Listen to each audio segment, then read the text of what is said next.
প্রচন্ড ঝাল লাগছে। খেয়ে দেখ একটু। হবে? দাও দাও। ফেলে দেবো, এই ফেলে দেবো। ভালো লাগলো কিন্তু ভাত কথা।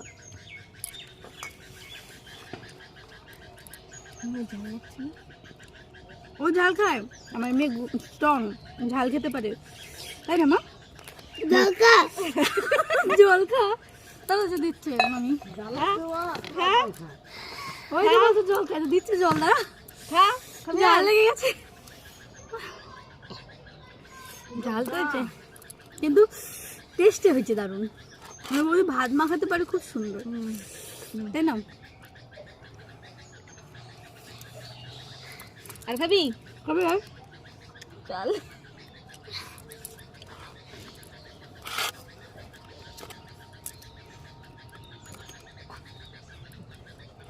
বাবা